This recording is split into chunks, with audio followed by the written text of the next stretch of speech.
बोरकर गुरुजी विश्वज्योतिषाचार्य, मुक्काम पोस्ट रावेर, जिल्हा जळगाव, महाराष्ट्र. रावेरचा पिनकोड नंबर आहे 425508 आणि माझा मोबाईल नंबर आहे 9850015558. 20/12/2025 आजची तारीख आहे, वार शनिवार आहे. आपण आज रावेर ते जळगाव मार्गावर आहोत.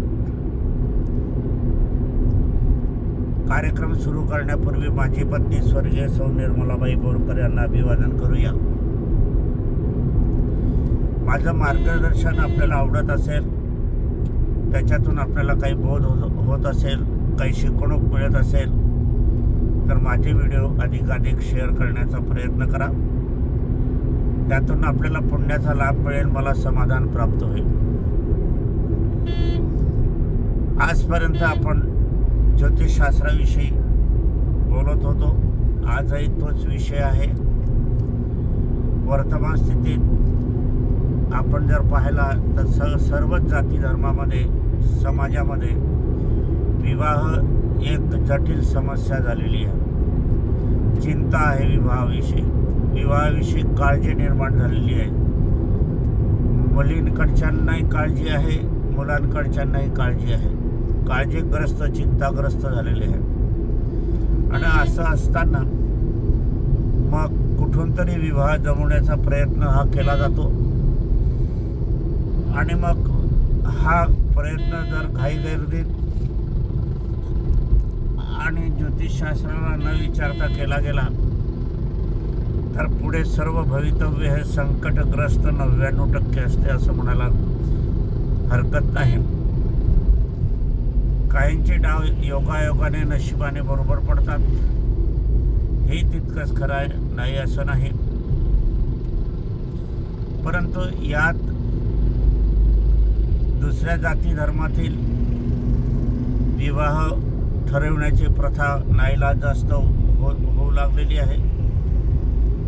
पसंत नसताना, इच्छा नसताना सुद्धा असे विवाह होत आहेत. असे विवाहाची संख्या दिवसेंदिवस वाढत आहे. विवाह तर होताच, शुभमंगल सावधान करायला असे जर जुळवणी झाली तर फारसा वेळ लागत नाही आणि त्यालाही काही मोठे त्रायास किंवा परिश्रम घ्यावे लागत असंही काही नाही. आणि मग मात्र या ठिकाणी ज्यावेळेला विवाह ठरवतात तर पुष्कळशे लोक गुणमिलनानुसार तात्कालिक करून विवाह ठरवण्याचा प्रयत्न करतात आणि विवाह ठरवतात, संपन्न करतात, शुभमंगल सावधान सुद्धा करतात. आता या ठिकाणी मी अनेकदा व्हिडिओच्या माध्यमातून सांगत असतो की कुंडली मिलन करून विवाह ठरवावा, परंतु पुष्कळशी मंडळी ही गुणमिलनानुसारच ठरवते. काही आपसातले विवाह असतात. आपसातले विवाह असताना सुद्धा मग काय विचारायचं आहे, काय कशाला, आपण तर एकच आहोत, जाती संबंधच आहे, नातेसंबंधच आहे असा विचार पुढे करतात आणि मग गुणमिलनही करत नाही काही व्यक्ती.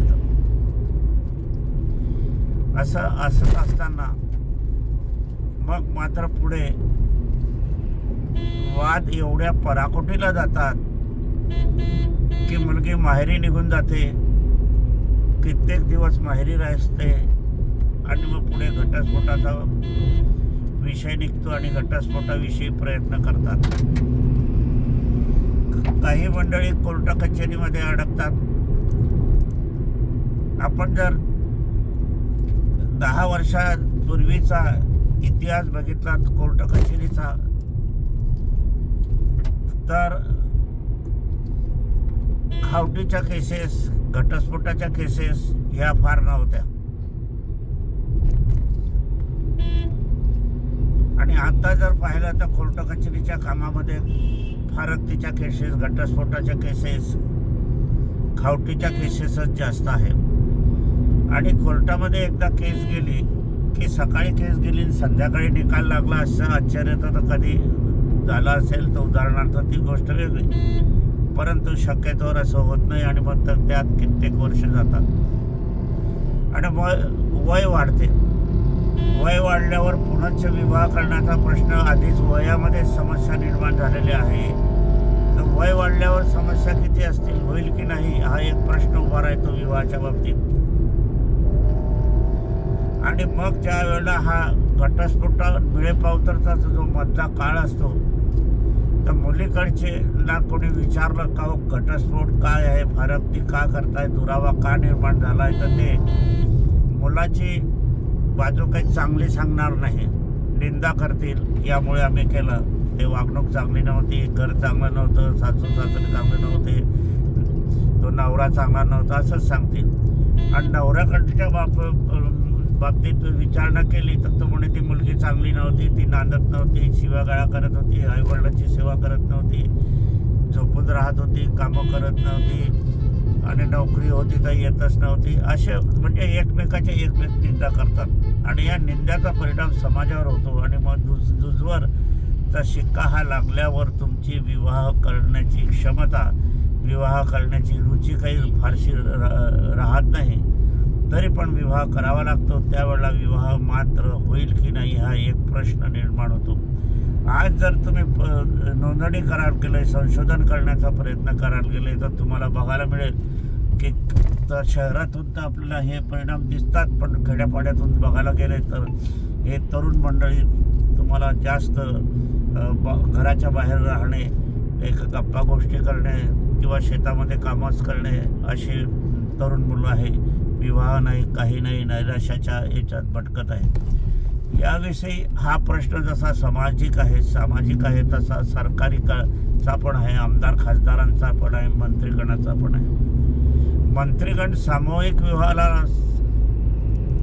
आमदार खासदार सामूहिक विवाहाला हजर राहतात, परंतु विवाह करण्याची एखादी योजना आखत नाही समाजाविषयी, जातीविषयी, धर्माविषयी, की चला बा याच्यामध्ये आपण प्रयत्न करावा, प्रबोधन करावं, असं आजही एकही उदाहरण मंत्री, खासदार, आमदार, नगरसेवक, प्रेसिडेंट, महापौर, पुढारी गिडारी जे काही असतील त्यांनी आजपर्यंत केलेलं नाही. ही खेदाची गोष्ट आहे. वास्तविक समाजात प्रबोधन करण्याचं काम त्यांचं आहे. एखादी सरकारी आयोजन का केलं जात नाही याविषयी, सर्वव्यापी जातीचा समूहाचा असा मेळावा का घेतला जात नाही, त्याच्यात मंत्री खासदारांना वेळ नाही का, इतरत्र वेळ देतो, वाढदिवसाला स्वतः हजर राहतात, उद्घाटनाला हजर राहतात, आणि मग याच्यासाठी वेळ का दिला जात नाही. समाजाची फार भयंकर परिस्थिती, मी ज्योतिष या नात्याने मला अनुभवास येत आहे की लोक कसे जगत आहेत, तरुण कसे जगत आहे, मुली कशा जगत आहे हे त्यांनाच माहिती आहे, असा हा प्रश्न आहे.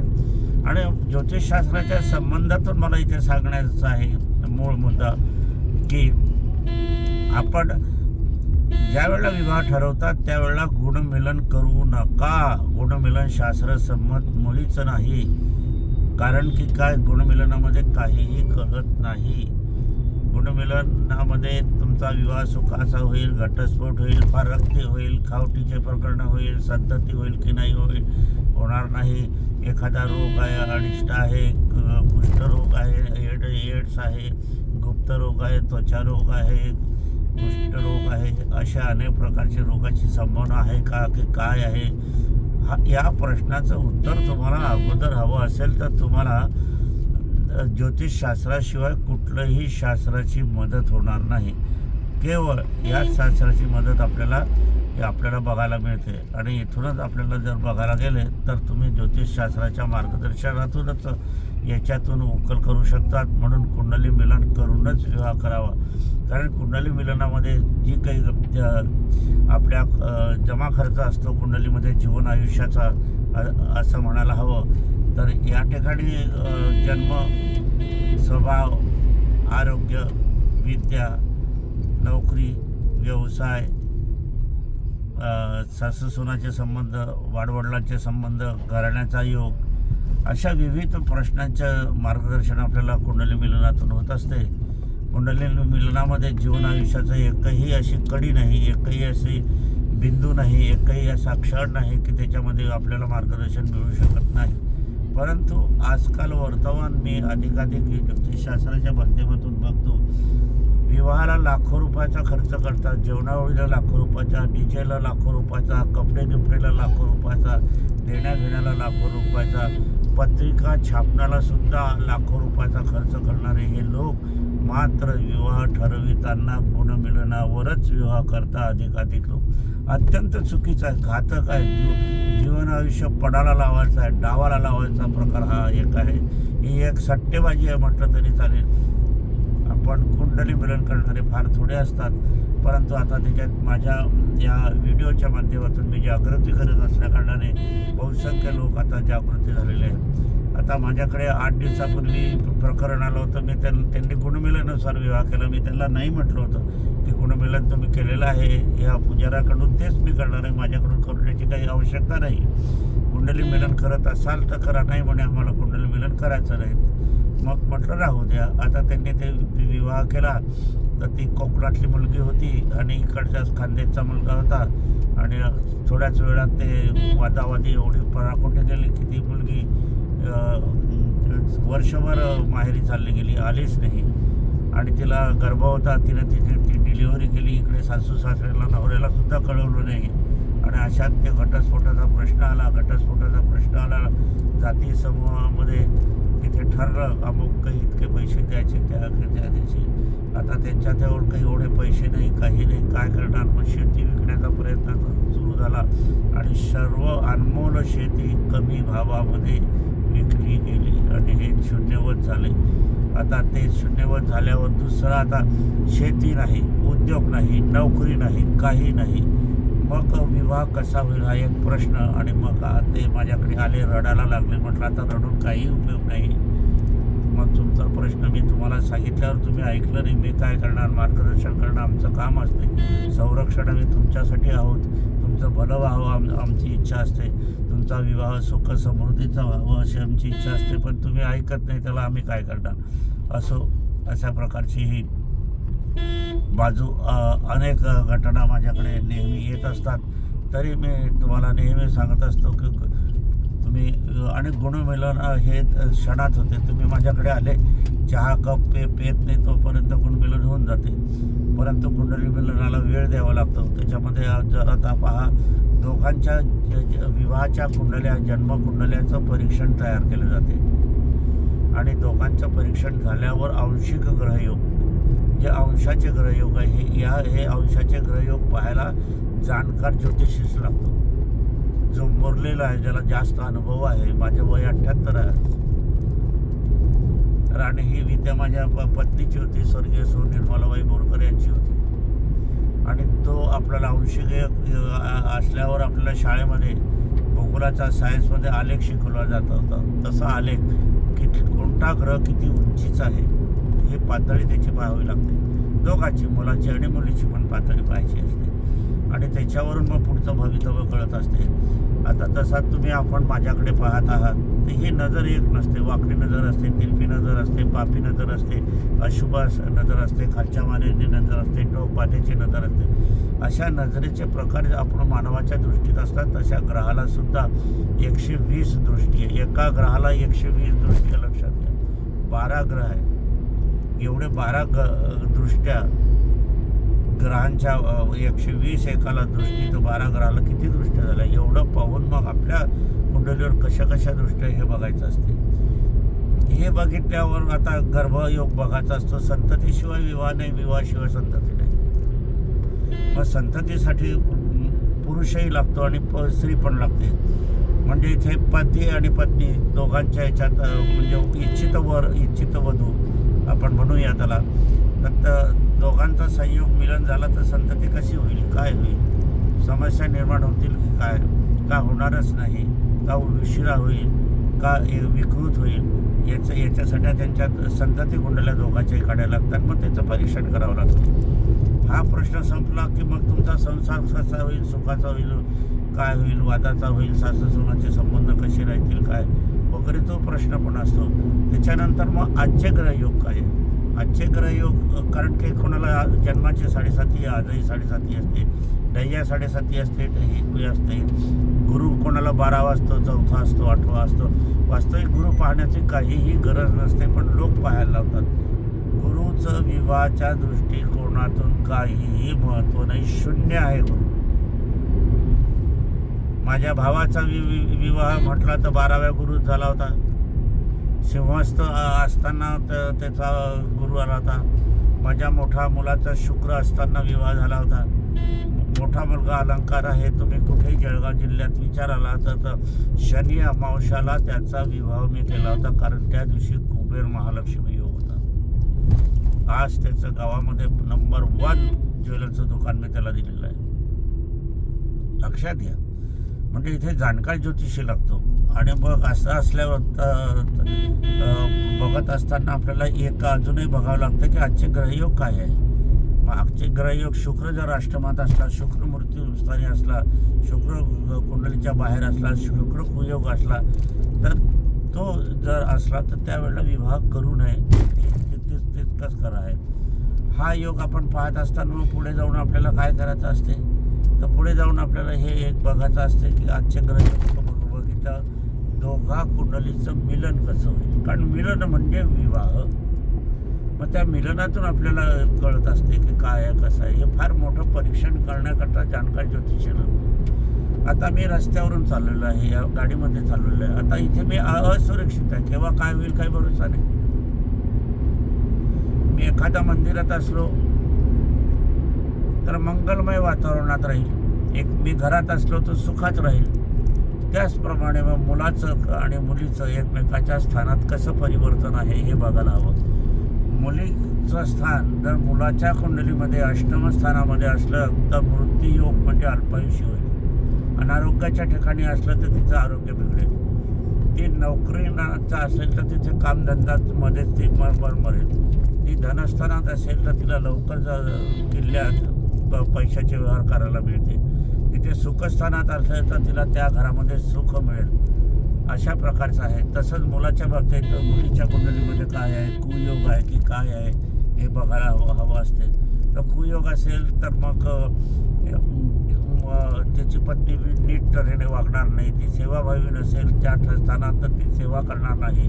ती आरामदायी असेल तर झोपून आरामच राहील. मग तुम्हाला नोकर चाकर लावावं लागतं. तिचा स्वभाव जर कुंडलीमध्ये कडक असला तर तुझ्या स्वभावाला तुम्हाला सामोरं जावं लागेल. अशा आहे. मग तिच्या मताने संसार करावा लागेल. तोही करता मोडला जाईल. अशा प्रकारचं आपल्याला त्याच्यातून विश्लेषण येते. हे फार महत्त्वाचं आहे. त्याच्यानंतर कुंडलीमध्ये 12 स्थानं असतात, तुम्हालाही माहीत आहे. 12 स्थानाचे 12 स्वामी असतात हे तुम्हाला माहीत आहे. एका स्थानामध्ये 3 ग्रह, 4 ग्रह, 5 ग्रह असतात हे तुम्हालाही बघायला मिळत आहे. त्याच्यानंतर मग जन्म नक्षत्र असते, जन्मचरण असते, तत्व असते, संज्ञा असते, उग्रता असते. असे विविध प्रकारचे प्रश्न असतात दोघा बाजूला दोघांच्या कुंडलीमध्ये. मग मुलाच्या कुंडलीत आणि मुलीच्या कुंडलीत त्याचं मिलन केलं तर ते बरोबर आहे का, योग्य आहे का अयोग्य आहे, याचं परीक्षण प्रत्येक याचं केलं जाते. लक्षात घ्या. आता एवढं जर 65-60% उत्तरं आपण पाहिल्यावरही तुमचं वैयक्तिक भाग्य काय मिळतं आहे, इच्छित वराचं भाग्य काय आहे, इच्छित वधूचं भाग्य काय आहे हे बघायला मिळते. आणि आपलंही तर भाग्य आहे शेवटी. आता आपलं भाग्य विचारण्याचं असं आहे की पुष्कळसा तुम्हाला गुणमिलनामध्ये मृत्यू षडाष्टक योग येतो. आता मृत्यू षडाष्टक योग आल्यावर तुम्ही घाबरतात, काय करावं काय नाही. असा आपण बघायला गेले तर आमच्या ग्रहांचं आमच्या दोघांमध्ये मृत्यू षडाष्टक योग होतात. परंतु ती 71-72 वर्षापर्यंत जगली. आता निधन झालेलं आहे. ती डॉक्टरमुळे झाले, दोष झालेला आहे तो मेडिकलमुळे ती गेली. एवढे 100% खरं आहे. असो, त्याचं कर्म त्याला तो भोग भोगण्याची ती मी वाटेच बघत आहे हे तुम्हाला स्पष्टपणे सांगतो. आणि त्याच्यानंतर आपल्याला मूळ जन्मकुंडलीत जन्माच्या वेळेला कुंडलीत आयुष्यमान असेल आणि तुम्ही विवाहाच्या गुणमिलनात मृत्यू षडाष्टक मृत्यू येणार आहे असं पंचभाष्य. मग हे विवाहाच्या वेळेला गुणमिलन खरं का पहिली कुंडली केलेली खरी, याविषयी प्रश्न निर्माण होतो. पण पहिलीची जन्माची तीच खरी असते. म्हणून तुम्ही मृत्यू षडाष्टक असलं, एक नाडी असलं म्हणजे संतती होणार नाही असं सांगितलं जाते, मानलं जाते. परंतु जर मुळात जन्मकुंडलीमध्ये जर आहे संतती योग आहे तर मग हा प्रश्न निकाली निघतो. म्हणून कुंडली मिलन करणं अत्यंत आवश्यक आहे, सांगण्याचा हेतू आहे. मग वैयक्तिक भाग्यात काय त्याच्यामध्ये हा पाहण्याचा आहे. आता वैयक्तिक भाग्यामध्ये सासू सुनाचे संबंध तणावाचे असतील तर तुम्हाला सासू सुनाच्या तणावाला संबंध झाला, तणाव राहील, वाद राहील, सभामध्ये अंतर राहील. आता या ठिकाणी काय करता पुष्कळशे आजकाल मुलीकडचे मंडळी म्हणतात आम्हाला सासू सासरे नको असलेली स्थळं पाहिजे. पण हे चुकीचं आहे, अगदी चुकीचं म्हणजे बुद्धी नसलेल्याचं म्हटलं तरी चालेल. कारण घरामध्ये वडीलधारी माणसं असलं पाहिजे. घरात वडीलधारी माणसं असल्याशिवाय त्या घराला घरपण येत नाही, संरक्षण मिळत नाही, सावली मिळत नाही, छप्पर मिळत नाही. अशा घरामध्ये इतर लोक, बाहेरचे लोक डोकावतात, संबंध प्रस्थापित करतात आणि आपलं मतलब साधत असतात. यांना तोडत असतात पण यांना कळत नाही. ते नुसते गोल घवडे असते.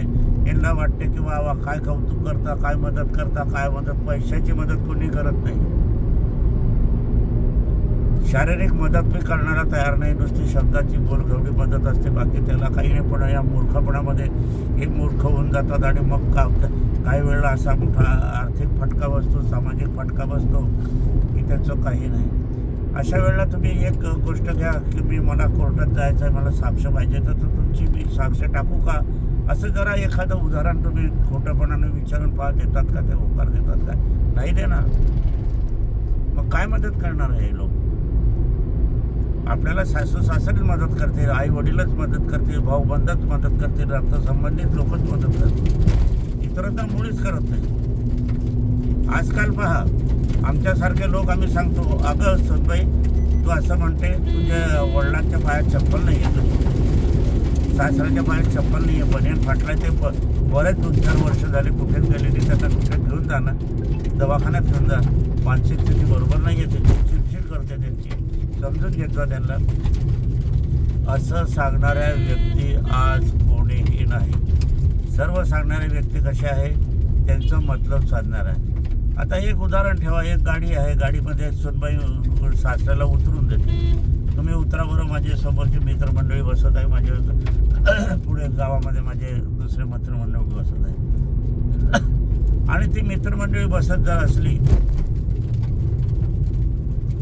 तर अशी सुनबाई काय कामाची, अशी मुलगी काय कामाची, असा मुलगा काय कामाचा. आणि बसणाऱ्याने की लाज वाटत नाही की आई बाबा उतरले, यांची मालकीची गाडी झाल्यावर आपण त्याच्यात बसतो आहोत, त्यालाही लाज लज्जा नसते. तो एक म्हणतो चला मजा करायला मिळेल, काय प्यायला मिळेल, तेवढंच स्वार्थ आपल्याला साधता येईल, एवढंच त्याची भूमिका असते. आणि गाडीमध्ये आणखी पुन्हा आई वडिलांच्या सासू सासऱ्याच्या वेळी निंदा नालस्ती करण्याला वेळ मिळेल मनसोक्त. अशी मंडळी आपण ओळखायला पाहिजे की जर आपल्याला आई वडील उतरवत असताना ही बसताय तर काही मोठेपणानं बसत नाही आहे, काही आपलेपणानं बसत नाही आहे, काही डिझेल पेट्रोल टाकणार नाही आहे, काही ड्रायव्हरचा पगार देणार नाही आहे, काही लाचचं बिल भरणार नाही आहे. हे आपल्याला समजून पाहिलं की आपलं कोण आहे काय आहे. एक अजून उदाहरण मी तुम्हाला देतो की जो मनुष्य दोघंही बसतात, तासनतास बसतात, आणि मग ते तुम्हाला एखाद्या सुनेला, एखाद्या मुलाला, एखाद्या मुलीला सांगतात की तुमचे आईवडील असे आहे, तुमचे वाडवडील तुमच्याविषयी असे बोलत होते, तर ऐकणाऱ्याने सुद्धा विचार करायला पाहिजे की त्यांचे तोंड प्रथमतः बंद केले पाहिजे की आमच्या आईवडिलाविषयी, सासू सासऱ्याविषयी एक शब्दही मला ऐकायची इच्छा नाही. तुम्ही विचार करायला पाहिजे की हा हे जर रोज बसताय 2-2 तास, 8-8 तास, 4-4 तास, तर काय हे रोज 2च शब्द बोलतात, आपल्याच विषयी बोलतात, बाकीच्या विषयी नाही बोलत. ते शब्द काय सांगत नाही, म्हणजे त्यांच्या मनाविषयी तुमच्या घरामध्ये काय पेरायचं आहे, काय करायचं आहे हे बघायचं आहे. जमीन तुमची आहे, पेरणारे ते आहे आणि ते पीक ते खाऊन जाणार आहे, हे पण लक्षात घ्यायला पाहिजे. हे सूत्र आहे, सांगण्याचं सूत्र आहे, माणसं ओळखण्याचं सूत्र आहे, माणसं कशी ओळखावी आपण या बाबतीत आहे. तर याच्यातून आपल्याला संसाराविषयी पुष्कळ कळत असते. आता कुंडली मिलनामध्ये रोज वैयक्तिक भाग्य जेव्हा वेळेला पाहतो, आम्ही परीक्षण करतो, त्यावेळेला प्रथमतः आम्ही दोघांच्या पतीपत्नीचा स्वभावाचं विश्लेषण करत असतो. स्वभाव केल्यावर आरोग्याचं विश्लेषण करत असतो. आरोग्य केल्यावर आम्ही शेवटी आयुष्याचा विचार करत असतो. पूर्ण विवाह होईल का, अपूर्ण विवाह होईल की वाद होईल का, घटस्फोट होईल का, कोर्ट कचेरी होईल याचा विचार करत असतो. त्याच्यानंतर सासू सासऱ्याचे संबंध कसे राहतील, आईवडिलाचे संबंध कसे राहतील याचा विचार करत असतो. त्यानंतर आम्ही संततीचा विचार करत असतो. संतती होईल का नाही, की दूर होईल की काय होईल, अपंग होईल का, रोगग्रस्त होईल हे विचार करत असतो. एखादा रोग झाला तर किती काळ राहील, रोगाचे प्रकार आज तर तुम्हाला माहीत आहे कसं आहे काय आहे, त्यावेळेला ते पण आम्ही सांगत होतो. डिलेवरी आता काही वेळेला आमच्याकडे डिलेवरीचे प्रश्न पण येतात. डिलेवरीचा त्याच्यातही आम्ही नेहमी लोकांना सांगतो की सिझरचा सल्ला दिला असेल तर तुम्ही 2-4 डॉक्टरांना दाखवल्याशिवाय सिझर करू नका. कारण सर्रास सिझरचे प्रकार आता वाढत चालले. सरकारी दवाखान्यामध्ये सिझर होतच नाही आणि खाजगी दवाखान्यामध्ये सिझर का होते हेही बघायला पाहिजे. माझ्या दोघंही सुनाचा सिझरचा सल्ला दिला होता, पण आम्ही सिझर सल्ला देत असताना मी सांगितलं होतं की कुंडलीतही नॉर्मल डिलिव्हरी आहे, त्यामुळे दोघांचाही नॉर्मल डिलिव्हरी झाला. मोठ्या मुलाच्या तिला एक मुलगा एक मुलगी आहे, लहान सुनेला सुद्धा एक मुलगा एक मुलगी, नॉर्मल डिलिव्हरी झाली. त्यांची नॉर्मल डिलिव्हरी झाली, आमची पण नॉर्मल डिलिव्हरी झाली आणि आमच्या सुनांची पण नॉर्मल डिलिव्हरी झाली. तर आम्ही काय केलं होतं की आम्हालाही असे सल्ले मिळत असताना मी इथे तर दाखवलं होतं, जळगावलाही दाखवलं होतं, परंतु परप्रांतात म्हणजे बऱ्हाणपूरला सुद्धा आम्ही चेकअप केलं होतं. तर आम्हाला जे लहान डॉक्टर होते त्यांनी मात्र नॉर्मल डिलिव्हरीचं सांगितलं होतं. असं असताना कोणाला काही मार्गदर्शनाची इच्छा असेल तर आपण प्रत्यक्ष भेटू शकतात. मोबाईल करूनच व्हॉट्सअपवर विषय टाका. असो, आजच्या कार्याला इथेच विराम देऊया. माझ्यातर्फे नवीन वर्ष सर्वांना सुख समृद्धीचं जावं हा विषय हे शास्त्र माझी पत्नी स्वर्गीय सौ निर्मला बोरकरचा असल्या कारणाने त्यांचे पण स्वर्गातून आपल्याला आशीर्वाद मिळणारच आहे. तुम्ही विषय कोणाला सुचवायचे असेल सुचवू शकतात, प्रत्यक्ष भेट घेऊ शकतात. असो, मोबाईल अगोदर मात्र करा. असो, आजच्या कार्याला इथेच आपण विराम देऊया.